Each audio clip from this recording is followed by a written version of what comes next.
Greek tragedy क्या है, tragedy as a genre क्या है, ग्रीक ट्रेजेडी का स्ट्रक्चर क्या होता है और क्या एडिपस रेक्स का स्ट्रक्चर ग्रीक ट्रेजेडी के स्ट्रक्चर से मुमासलत रखता है। अगर ये तमाम क्वेश्चन आपके माइंड में हैं तो आज की वीडियो आप ही के लिए है। तो सबसे पहले हम देख लेते हैं कि ट्रेजेडी का वर्ड और उसका मतलब क्या है। जो ट्रेजेडी का वर्ड है वो ओरिजिनेट होता है एक ग्रीक वर्ड ट्रेजोडा से, कि जिसके मानी हैं गॉड सॉन्ग। अब ट्रेजेडी को लेकर बहुत सारे लोगों ने रिसर्च की, अपने अपने व्यू पॉइंट्स दिए। तो जो सबसे कॉम्प्रिहेंसिव डेफिनेशन है ट्रेजेडी की वो एरिस्टोटल ने दी अपनी क्रिटिसिज्म की फेमस बुक जिसे पोएटिक्स कहते हैं। एरिस्टोटल लिखते हैं कि tragedy is an imitation of an action both serious and complete and of a certain magnitude with incidents arousing pity and fear resulting into catharsis. अब ये डेफिनेशन कॉम्प्लेक्स है। Criticism की जो लैंग्वेज होती है, जो एरिस्टोटल की पोएटिक्स के अंदर भी लैंग्वेज है, वो बहुत ज़्यादा कॉम्प्लेक्स है। इसे समझने के लिए आपको इंडिविजुअली चीज़ों को देखना ज़रूरी है। तो सबसे पहले इस डेफिनेशन में हमें क्या बताया गया है कि tragedy is an imitation of an action, यानी ट्रेजेडी जो है उसके अंदर किसी भी एक्शन की इमिटेशन हो रही होती है, तो हम कह सकते हैं कि ट्रेजेडी इमिटेशन है। अगर आप इमिटेशन के कॉन्सेप्ट्स को समझना चाहते हैं तो मैं आपको रिकमेंड करूंगा कि क्रिटिसिज्म की जो बुक है रिपब्लिक या फिर एरिस्टोटल की पोएटिक्स, उसके ऊपर एक दफ़ा नज़र लाजमी डाल लीजिएगा। तो एरिस्टोटल ये कहना चाह रहे हैं कि ट्रेजेडी एक्शन की इमिटेशन है, वो एक्शन सीरियस होगा। सीरियस इस वजह से होगा कि जितने भी ट्रेजिकल टॉपिक्स होते हैं उनका एक्शन हमेशा सीरियस होता है, नॉन सीरियस बात इसके अंदर नहीं होगी। और जो एक्शन होगा वो किसी ख़ास मैग्नीट्यूड का होगा, उसकी ख़ास फ्रीक्वेंसी होगी with incidents arousing pity and fear. अब उसके अंदर जो इंसिडेंट्स होंगे वो पिटी और फियर को अरोज करेंगे, किसके लिए? जो ऑडियंस देख रही होगी, रिजल्टिंग इनटू कैथारसिस। और जब आप उस ट्रेजेडी को देखेंगे तो एक फीलिंग ऑफ कैथारसिस आपके ऊपर आ जाएगी। इसकी एग्जांपल हम इस तरीके से देख सकते हैं कि जब आप किसी इमोशनल ड्रामा या फिल्म को देखते हैं या कोई भी ड्रामेटिक परफॉर्मेंस देखते हैं तो आप फील करते हैं कि इमोशनली आप उससे रिलेट कर रहे हैं, आपके आंसू भी बहते हैं, आप इमोशनली बहुत ज़्यादा डिस्टर्ब भी होते हैं। इसी तरीके से जब आपके आंसू बहते हैं तो आपको फील होता है कि आपके दिल का गुबार उतर गया है। तो यही कैथारसिस का कंसेप्ट है कि ट्रेजेडी को देखकर एक इंडिविजुअल जो है उसे फीलिंग ऑफ कैथारसिस आ जाती है, वो अपनी परेशानियों को ख़त्म कर देता है, वो अपनी परेशानियों से कुछ टाइम के लिए निजात हासिल कर लेता है। एडिपस रेक्स के अंदर क्या होता है? एडिपस रेक्स के अंदर सोफोक्लीज जो हैं वो हमें बताते हैं कि ट्रेजेडी क्या है, ट्रेजेडी का स्ट्रक्चर क्या है, ट्रेजेडी की डेफिनेशन क्या है, ग्रीक ट्रेजेडी क्या है। क्योंकि एडिपस रेक्स एक रोल मॉडल की तरह है कि जिसके अंदर जो ग्रीक ट्रेजेडी के सारे फीचर्स हैं वो फुलफिल होते हैं। अब सोफोक्लीज बहुत ही पायनियर ड्रामेटिस्ट हैं, उनका जो आर्ट ऑफ करेक्टराइजेशन है या आर्ट ऑफ राइटिंग प्ले है वो बहुत ही ज़्यादा सिग्निफिकेंट है। अब सोफोक्लीज हमें क्या बताते हैं कि किस तरीके से जो एडिपस है अपने हमार्शिया की वजह से सफ़र करता है। हमार्शिया ग्रीक स्टेज के अंदर ट्रेजिक फ्लॉ को कहते हैं। ये ट्रेजिक फ्लॉ एक ऐसा एरर ऑफ जजमेंट है कि जिसकी वजह से जो ट्रेजिक हीरो होता है ट्रेजेडी का, उसका डाउनफॉल होता है। अब जो एडिपस रेक्स की ट्रेजेडी है उसे हम ये फॉलोइंग जो पैथोस है यानी कुछ लाइन्स हैं उनको हम कंसीडर करेंगे। उसके अंदर जो एडिपस की ट्रेजेडी है उसका कॉन्सेप्ट हमें मज़ीद क्लियर होगा। यहाँ पर एक वर्ड इस्तेमाल हुआ पैथोस। पैथोस अब ग्रीक लिटरेचर के अंदर एक टर्म है कि जिसका मतलब है लाइट फीलिंग ऑफ ग्रीफ।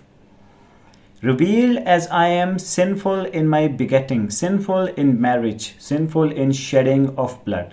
अब इन लाइन्स के अंदर जो एडिपस रेक्स है, जो प्रोटैगनिस्ट है हमारे इस प्ले का, वो रिग्रेट कर रहा है कि जो उसकी सारी लाइफ है वो सिन से भरपूर है, उसकी पैदाइश भी सिन से भरपूर है, उसकी शादी भी सिनफुल है और उसने जो अपने बाप का कत्ल किया वो भी सिनफुल है। तो यहाँ पर रिग्रेट की सिचुएशन है। तो ये बताती है कि एडिपस रेक्स किस तरीके से एक ट्रैजिक एंड को मीट करने की तरफ जा रहा है।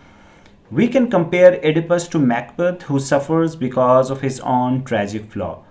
अब लिटरेचर के अंदर एक बहुत ही ज़्यादा इम्पॉर्टेंट चीज़ आती है, वो है कंपैरिजन एंड कंट्रास्ट। आप कभी भी लिटरेचर के एक अच्छे स्टूडेंट नहीं बन सकते कि जब तक आपके पास कंपैरिजन और कंट्रास्ट की एबिलिटी ना हो। कंपैरिजन और कंट्रास्ट को डेवलप करने के लिए आपको बहुत ज़्यादा लर्नेड इंडिविजुअल बनना पड़ता है। आपको मुख्तलिफ़ किस्म का लिटरेचर पढ़ना पड़ता है, उन्हें कंपेयर करना पड़ता है। अगर आप क्लासिकल ड्रामा पढ़ रहे हैं तो क्लासिकल ड्रामा के मुख्तलिफ थीम्स को आपको कंपेयर करना आना चाहिए, प्रोटैगनिस्ट्स को कंपेयर करना आना चाहिए, प्लॉट स्ट्रक्चर्स को कंपेयर करना आना चाहिए। हम यहाँ पर एडिपस को मैकबथ से भी कंपेयर कर सकते हैं। अब मैकबथ भी एक ट्रेजिक हीरो था कि जिसका जो डाउनफॉल होता है वो उसके अपने ट्रेजिक फ्लॉ की वजह से होता है। अब उसका ट्रेजिक फ्लॉ क्या था? एडिपस का ट्रेजिक फ्लॉ हमारे पास एंगर है। सिमिलरली डॉक्टर फॉस्टस का जो ट्रेजिक फ्लॉ था वो क्वेस्ट फॉर नॉलेज था, और जो मैकबथ है उसका ट्रेजिक फ्लॉ है एम्बिशन, यानी वो बहुत ज़्यादा एम्बिशियस हो जाता था चीज़ों को लेकर। Vaulting ambition which overleaps itself and falls on the other. यहाँ पर जो मैकबथ है वो इटसेल्फ इस बात को एक्सेप्ट करता है कि जो वॉल्टिंग एम्बिशन है, हद से ज़्यादा एम्बिशन रखना वो नुकसानदेह है। अब हम मेन इशू ऑफ कंसर्न की तरफ आएंगे, वो है स्ट्रक्चर ऑफ ग्रीक ट्रेजेडी। कि ग्रीक ड्रामा या ग्रीक ट्रेजेडी जो है उसके स्ट्रक्चर्स के बारे में हम बात करने वाले हैं। तो ग्रीक ट्रेजेडी के मुख्तलिफ एस्पेक्ट्स होते हैं, उनमें से जो की एस्पेक्ट्स हैं, सबसे पहले प्रोलॉग होता है, देन हमारे पास पैराडोस होता है, थर्ड नंबर पे हमारे पास एपिसोड्स होती हैं, और नंबर फोर्थ पे एक्सोड्स या एक्सोडस होता है। तो स्टेप बाय स्टेप इसको अंडरस्टैंड करते हैं कि प्रोलॉग क्या है। यहाँ पर हम देखते हैं कि प्रोलॉग एक मोनोलॉग है, एक डायलॉग है जो कि प्ले के सर्कमस्टांसेस को एक्सप्लेन करता है और प्ले की टोन को सेट करता है। यानी जो प्लॉट है उसकी जो इनिशियल डिस्कशन होती है वो प्रोलॉग में होती है। प्रोलॉग किसी भी लिटरेरी वर्क की टोन को सेट कर रहा होता है और उन सर्कमस्टांसेस की बात कर रहा होता है कि जो कि फ्यूचर में इस प्लॉट में डिस्कस होंगे। अब इसके अंदर मोनोलॉग का जिक्र हुआ है। मोनोलॉग हम जानते हैं कि ड्रामेटिक कन्वेंशन है। अब प्रोलॉग को in terms of Oedipus Rex analyse करते हैं। एडिपस रेक्स के अंदर जो प्ले है वो शुरू होता है प्रीस्ट से। प्रीस्ट क्या कर रहा होता है? वो एडिपस रेक्स को जो मामलात चल रहे हैं थीब्स सिटी के अंदर, वहाँ पर फेमिन है, वहाँ पर मौत है, वहाँ पर भूख है, वहाँ पर स्फिंक्स है, और इस तरह के मुख्तलिफ मसाइल जो हैं वो प्रीस्ट एडिपस रेक्स को बता रहा होता है। क्योंकि एडिपस जो है वो थीब्स का हुक्मरान होता है और प्रीस्ट और वहाँ की जितनी आवाम है वो यही समझ रही होती है कि वही उनका निजात दहिंदा है, वही उन्हें निजात दिला सकता है। प्रीस्ट क्या करता है कि वो pathetic condition of the city explain करता है। हमने कुछ लाइंस ली हैं कि जो सिग्निफाई करेंगी कि यही प्रोलॉग है। Death in the fruitful flowering of her soil, death in the pasture, death in the womb of women and pestilence. यहाँ पर ये सिग्निफाई किया जा रहा है, प्रीस्ट ये कह रहा है कि थीव्स में हर जगह मौत फैली हुई है, मौत का नकारा बच चुका है। मरना और मौत एक ऐसी चीज़ बन गई है कि जो बहुत ही आसान है। गार्डन है वहाँ पर भी मौत है, जो पास्चर्स हैं वहाँ पर मौत है, इवन जो वोम्ब ऑफ वुमेन है वहाँ पर मौत है, वहाँ पर फेमिन है, वहाँ पर कत्ल व गारतगरी है। अब प्रोलॉग को हम बुनियादी तौर पर कह सकते हैं कि जो एक्शन ऑफ द प्ले है, जो प्लॉट है, उसके ऊपर जो इनिशियल कमेंट्स होते हैं, कमेंट्री होती है, वो प्ले होती है। अब प्रोलॉग को ऐड करने का मकसद क्या है? प्रोलॉग को ऐड करने का मकसद ये है कि एक अननोन रीडर जब पढ़े तो उसे समझ लग जाए कि जो हमारा प्लॉट है वो किसके लिए है और किसके अबाउट है और उसके अंदर क्या चीज़ डिस्कस की जाएगी। सेकंड जो हमारे पास फीचर है या एस्पेक्ट है ग्रीक ड्रामा का, वो पैराडॉस है। अब प्रोलॉग के बाद क्या होता है? प्रोलॉग के बाद कॉरस एंटर होता है। कॉरस क्या होता है? कॉरस एक ग्रुप होता है मुख्तलिफ इंडिविजुअल्स का जो कि समटाइम्स साइलेंटली एंटर होते हैं, लेकिन मोस्टली वो डांस करते हुए और सिंगिंग करते हुए एंटर होते हैं स्टेज के ऊपर। अब ये जो कॉरस की एंट्री है इसे हम क्या कहते हैं? पैराडॉस कहते हैं। जैसे कि फर्स्ट ट्रॉफी के अंदर जो कॉरस के कमेंट्स हैं, In Thebes, city of light, from the Python house of gold, fear is upon us, what will thou do? अब जो ग्रुप है वो ये डिस्कस कर रहा है कि जो थीब्स सिटी है उसके हालात कुछ बेहतर नहीं हैं, हमें ऐसा क्या करना चाहिए कि हमें इन हालात से छुटकारा मिले। थर्ड जो एस्पेक्ट है हमारे पास वो एपिसोड है।